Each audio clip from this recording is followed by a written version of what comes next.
सबसे ज्यादा खूबसूरत मस्जिद दिखाऊंगा, लेकिन उससे पहले एक जरूरी बात, इमाम ज़मान अलैहिस्सलाम खुद यहाँ भी तशरीफ, माशाल्लाह से बहुत बड़ी मस्जिद है। फिर 7 मरतबा जिक्र रुकू। अभी हम मौजूद हैं बीबी मासूमा कुम के रोजे पे। बीबी के रोजे की ज़ियारत करनी है, उसके बाद मेरी ज़ियारत करोगे तो ज़ियारत करोगे। बीबी मासूमा कुम की जो है जरी की ज़ियारत करवाने के लिए आपको ले चलता हूँ।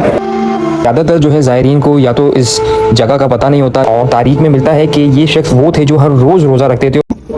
अस्सलाम वालेकुम दोस्तों, welcome back to my channel और खुशामदीद अरबईन सीरीज़ की इस नई वीडियो में। इस वक्त हम ईरान में मौजूद हैं और इस वीडियो में मैं आपको ईरान की सबसे ज़्यादा खूबसूरत मस्जिद दिखाऊंगा, लेकिन उससे पहले एक ज़रूरी बात कि आप मेरी वीडियोस को देखकर मेरे चैनल को सब्सक्राइब ज़रूर कर दिया करें। इससे मुझे पता लगता है कि आपको मेरी मेहनत से बनाई हुई वीडियो जो है कितनी पसंद आती हैं। तो चलते हैं दोबारा इस वीडियो की तरफ। तो दोस्तों, जिस मुकद्दस ज़मीन और मुकद्दस मस्जिद पे हम मौजूद है, ये मस्जिद जमकरान वो वाहिद मस्जिद कहलाई जाती है जो इमाम ज़मान अलैहिस्सलाम के हुक्म से तामीर की गई है। जी हाँ दोस्तों, इस मस्जिद के बानी ही इमाम ज़मान अलैहिस्सलाम है। और मस्जिद जमकरान के बारे में रवायत ये है कि यहाँ से एक लश्कर तैयार होगा जो इमाम ज़मान अलैहिस्सलाम की नुसरत को जाएगा। इमाम ज़मान अलैहिस्सलाम खुद यहाँ भी तशरीफ लाएंगे। वैसे मक्का से उनका सफ़र का आगाज़ होगा, फिर कूफे की तरफ तशरीफ ले जाएंगे। मस्जिद सैला में भी क़याम का जिक्र है और रवायत में यह है कि मस्जिद जमकरान भी जो है वो आप तशरीफ लाएंगे। वैसे तो नमाज आप घर पे भी पढ़ सकते हैं, लेकिन जो नमाज घर पे पढ़ी जाए उसका सवाब वो सवाब नहीं होता जो मस्जिद में पढ़ी जाए। और इसी तरह एक मस्जिद में जो नमाज पढ़ने का सवाब है वो सवाब नहीं होता जो जामिया मस्जिद में पढ़ी जाए। और जो जामिया मस्जिद में नमाज पढ़ी जाए उसका सवाब वो सवाब नहीं होगा जो मस्जिद कूफा में पढ़ी जाए। और जो मस्जिद कूफा में पढ़ी जाए नमाज, उसका सवाब वो सवाब नहीं होगा जो मस्जिद नबवी या मक्का मुकर्रमा में पढ़ी जाए। और कहा जाता है कि यहाँ 2 रकत नमाज पढ़ने का सवाब ऐसा है जैसे खाने काबा में जो है 2 रकत नमाज पढ़ने का सवाब हो।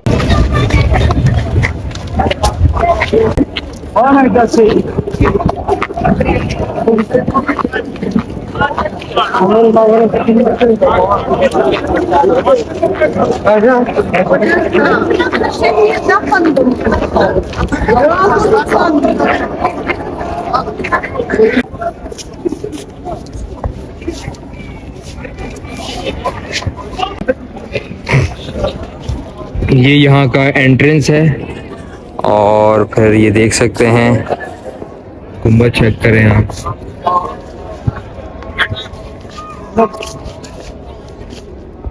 ह्यूज, बहुत बड़ी है ये माशाल्लाह से। ये हमारे अली भाई और ये अली हसन, मोहसिन भाई।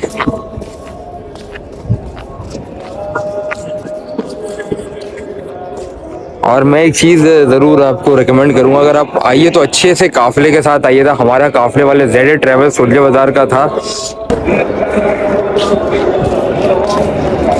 से 3 रातें हम रोड पे भी सोए हैं, खाने को कुछ नहीं, पीने को कुछ नहीं। खैर ये तो अलग एक ब्लॉग में मैं आपको डिटेल्स वगैरह बताऊंगा, लेकिन यहाँ आए आप तो अच्छे से काफ़िले वाले, अच्छे से ट्रैवल वाले के साथ आएगा ताकि आपको सुकून से गाइड हो कोई, आपको जो है वो गाइड के साथ साथ आपको डिटेल्स वगैरह सारी पता चल सके। तो ये है कि अच्छा सा कोई होगा काफ़िले वाला तो आपको और ज़्यादा जो है इंफॉर्मेशन मिलेगी, और ज़्यादा डिटेल्स जो है आपको मिल जाएंगी हर एक जगह की।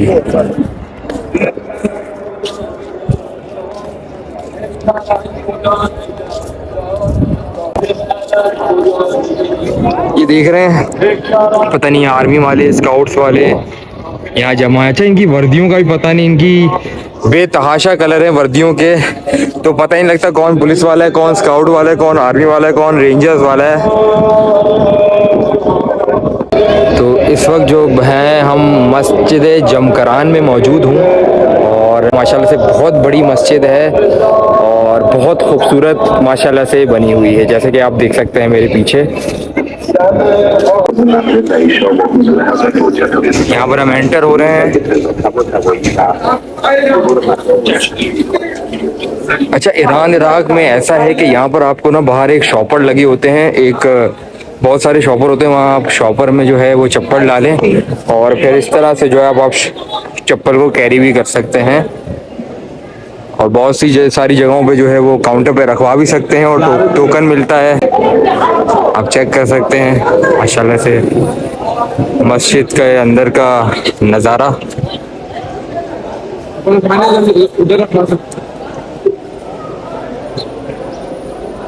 ये आप देख सकते हैं इस तरह से चप्पल भी रखने की जगहें भी है, शू कीपिंग यहाँ लिखा हुआ है।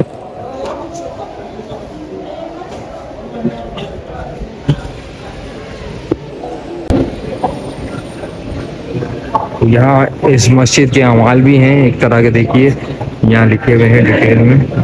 तो पहली 2 रकत जो है मस्जिद की तहियत की नमाज, उसके एहतराम, उसके तकद्दुस की नमाज। हर रकत में अलहम्द के बाद 7 मरतबा सूरह तौहीद की तिलावत, फिर रुकू में जाएं, फिर 7 मरतबा ज़िक्र रुकू, फिर 7 मरतबा ज़िक्र सजदा, उसी तरह फिर 7 मरतबा ज़िक्र सजदा, और फिर दूसरी रकत भी इसी तरह पढ़नी है और तशहुद और सलाम पढ़ के नमाज को मुकम्मल करें। टोटल 2 नमाजें हैं और 2-2 रकत की। ये 2 रकत की नमाज तो हो गई तहियत जमकरान की नमाज, ठीक है। उसके बाद 2 रकत जो है इमाम ज़मान अलैहिस्सलाम की नमाज है। इस नमाज को पढ़ने का तरीका ये है कि अलहम्द पढ़ेंगे जब, तो इय्याका नअबुदु व इय्याका नस्तईन तक जब पहुंचेंगे तो वहां पर रुक जाना है आपने। 100 मरतबा इय्याका नअबुदु व इय्याका नस्तईन पढ़ना है, मतलब एक तरह की पूरी तस्बीह पढ़नी है। उसके बाद जब ये कंप्लीट हो जाए तो कंटिन्यूएशन के साथ जो है सूरह को जारी रखेंगे। इय्याका नअबुदु व इय्याका नस्तईन इहदिनस सिरातल मुस्तकीम सिरातल लज़ीना अनअमता अलैहिम गैरिल मग़ज़ूबि अलैहिम वलज़्ज़ालिन। उसके बाद फिर एक बार सूरह तौहीद, फिर 7 मरतबा इसी तरह पिछली नमाज में जिस तरह पढ़ा था, 7 मरतबा ज़िक्र रुकू, 7 मरतबा ज़िक्र सजदा, फिर दोबारा 7 मरतबा ज़िक्र सजदा। और दूसरी रकत भी जो है बिल्कुल इसी तरह से पढ़नी है, जिसमें इय्याका नअबुदु व इय्याका नस्तईन की जो है तस्बीह पूरी पढ़ी जाएगी। उसके बाद सूरह तौहीद, उसके बाद कुनूत 7 मरतबा, 7 मरतबा ज़िक्र सजदा, 7 मरतबा ज़िक्र सजदा, और उसके बाद तशहुद और सलाम पढ़ के नमाज मुकम्मल करके तस्बीह पढ़ लेंगे। अभी हम मौजूद हैं बीबी मासूमा कुम के रोज़े पे और आपको जो है अंदर ले चलेंगे। बहुत प्यारा रोज़ा बना हुआ है, ये बहुत पुरसुकून जो है ये इलाका भी है। बीबी फातिमा मासूमा कुम सलामुल्लाह अलैहा, जो कि 6ठे इमाम की पोती, 7वें इमाम की बेटी, 8वें इमाम की बहन और 9वें इमाम की फूफी हैं। आपका नाम बीबी फातिमा है, लेकिन आप बीबी मासूमा कुम के नाम से पहचानी जाती हैं। आपकी ज़ियारत का सवाब ये है कि 6ठे इमाम फरमाते हैं कि मेरी एक पोती कुम में दफन होगी, जिसने उनकी ज़ियारत की उस पे जन्नत वाजिब है।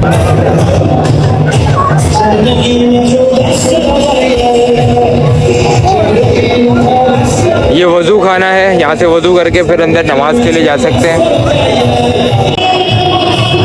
अच्छा हामिद अंकल, बीबी मासूमा कुम के बारे में थोड़ी डिटेल बताइएगा। बीबी मासूमा जो है वो इमाम रज़ा की बहन है। जब इमाम रज़ा यहाँ पर उनको बुलवाया गया और उनको वली नामज़द किया गया, सही, तो बीबी मासूमा उनको मिलने के लिए वहाँ से मदीना से यहाँ तक आई। ठीक है। और कुम तक जब पहुँची हैं तो उनको खबर मिली कि उनके भाई को शहीद हो गया। पहले बीबी के रोज़े पे, पहले बीबी के रोज़े की ज़ियारत करनी है, उसके बाद मेरी ज़ियारत करोगे तो ज़ियारत कबूल होगी। ठीक है, बहुत शुक्रिया हमीद अंकल। जी बिल्कुल, मौला रज़ा अलैहिस्सलाम का फरमान यही है कि मेरे रोज़े की ज़ियारत उस वक्त तक कबूल नहीं जब तक पहले मेरी बहन की रोज़े की ज़ियारत ना हो। मौला रज़ा अलैहिस्सलाम ने एक और जगह फरमाया कि जिसने मेरी बहन की कुम में ज़ियारत की तो गोया ऐसा है जैसा कि उसने मेरी ज़ियारत की।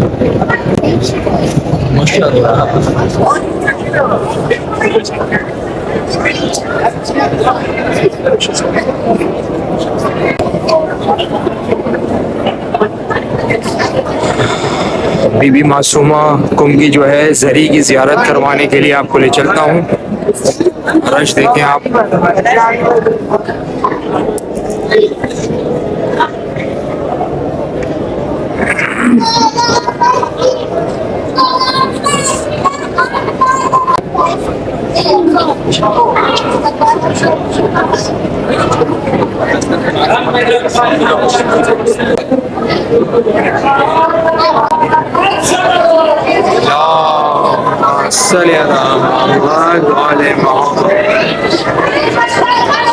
देख सकते हैं आप।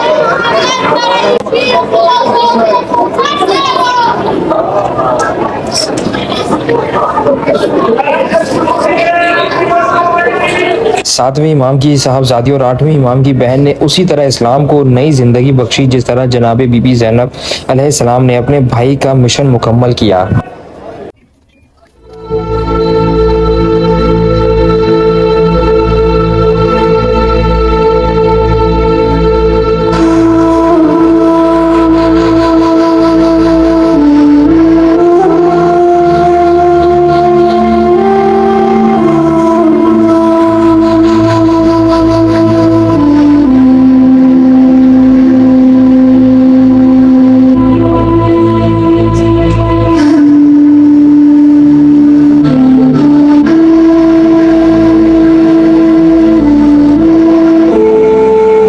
हम इस वक्त मौजूद हैं ईरान के शहर तेहरान में और यहाँ मैं आपको 3 इमामज़ादों की जो है वो ज़री की ज़ियारत करवाऊँगा। ज़्यादातर जो है ज़ायरीन को या तो इस जगह का पता नहीं होता या तो आते नहीं हैं, लेकिन मेरी वीडियो से जो है बिल्कुल आपको जहाँ जहाँ मैंने विज़िट किया है, जहाँ जहाँ मैंने ज़ियारत की है, मैं चाहता हूँ कि आपको साथ साथ अपने जो है ना ले जाकर जो है वो ज़ियारत करवा सकूँ। साथ ही आपको ये भी बताता चलूँ कि ये शहर रे वही इलाका है जो उमर इब्न साद का ऑब्जेक्टिव था, जिस पर वो हुकूमत करने को तड़पता था। कहा था उसने कि यजीद ने मुझे रह की हुकूमत का वादा किया है, ये वही रह है। और तो और उस मलऊन ने ये तक इमाम हुसैन अलैहिस्सलाम से कहा था कि रह जो है वो कैश है और जन्नत जो है वो उधार है। तो जैसे कि मैंने आपको बताया कि यहाँ 3 इमामज़ादे मौजूद हैं। पहले शाह अब्दुल अज़ीम हसनी और दूसरे जो हैं इमामज़ादे ताहिर इब्ने इमाम ज़ैनुल आबिदीन अलैहिस्सलाम और उसके बाद जो है इमामज़ादे हज़रत हमज़ा इब्ने इमाम मूसा काज़िम अलैहिस्सलाम। कहा जाता है कि शाह अब्दुल अज़ीम हसनी आले हसन में इनसे ज़्यादा बाफ़ज़ीलत कोई इमामज़ादा नहीं गुजरा। ये जिस ज़माने में रहते थे वो हमारे 10वें इमाम अली नकी अलैहिस्सलाम का ज़माना था और तारीख में मिलता है कि ये शख्स वो थे जो हर रोज़ रोज़ा रखते थे और हर रात जाग कर जो है शबेदारी में गुजारते थे। इनकी ज़ियारत का ये मर्तबा है कि जब एक शख्स इमाम हुसैन अलैहिस्सलाम की ज़ियारत को गया, जिन दिनों बहुत मुश्किलात थी और बहुत पाबंदियाँ भी थी, तो इमाम नकी अलैहिस्सलाम ने फरमाया कि तुम इतनी मुश्किल से यहाँ आते हो तो यहाँ आने के बजाय अगर तुम रे में मौजूद शाह अब्दुल अज़ीम के यहाँ चले जाओ और उनकी ज़ियारत कर लिया करो तो खुदा तुम्हें वही अजर व सवाब अता करेगा जो सवाब ज़ियारत इमाम हुसैन इब्न अली अलैहिस्सलाम की होगी। तो दोस्तों माशाल्लाह से इतना बड़ा मर्तबा है इनकी ज़ियारत का। अच्छा, एक गलत फहमी दूर करता चलूँ जो कि मेरी भी गलत फहमी थी और बहुत सारे ज़ायरीन भी ये समझते हैं, चूँकि इनके वालिद का नाम अब्दुल्ला है तो ये समझते हैं कि कराची में मौजूद जो हज़रत अब्दुल्ला शाह गाज़ी रहमतुल्लाह अलमीन हैं ये उनके फ़र्जंद हैं, लेकिन ऐसा नहीं है। हज़रत अब्दुल्ला शाह गाज़ी जो हैं वो भी इमाम हसन अलैहिस्सलाम की औलाद है और ये भी इमाम हसन अलैहिस्सलाम की औलाद में से है, लेकिन हज़रत अब्दुल्ला शाह गाज़ी जो हैं वो हसन मुसन्ना से हैं और ये इमाम हसन अलैहिस्सलाम के दूसरे फ़र्जंद जनाब ज़ैद अलैहिस्सलाम की औलाद से हैं। जब इनका इंतकाल हुआ और उनको गुस्ल कफन देने के लिए इनके लिबास को उतारा गया तो उनके लिबास की जेब में से एक पर्ची बरामद हुई जिस पर पूरा इनका हसब नसब लिखा हुआ था, शाह अब्दुल अज़ीम हसनी बिन अब्दुल्ला। और फिर आगे जाके सिलसिला मिलता है इमाम हसन मुश्तबा अलैहिस्सलाम से। एक और उनकी फजीलत का एक वाक़या मिलता है जो मैं आपसे शेयर करता हूँ कि कुछ लोग इमाम अली नकी अलैहिस्सलाम की खिदमत में सामरा पहुँचे और कुछ सवालों के साथ पहुँचे। तो जब इमाम ने जवाब उनको दे दिए तो इमाम ने उनसे सवाल किया कि आप लोग कहाँ से हैं, कहाँ से ताल्लुक़ है। तो उन लोगों ने जवाब दिया कि हमारा ताल्लुक़ शहर रे से है। तो इमाम अली नकी अलैहिस्सलाम ने फरमाया कि अब से अगर तुम लोगों को कोई भी सवाल पेश आए तो हमारे पास ना आना बल्कि शाह अब्दुल अज़ीम हसनी के पास जाकर जो है वो सवाल कर लेना और जो उनका जवाब होगा वही हमारा जवाब होगा। इनकी इतनी मतलब फजीलत बयान की गई है।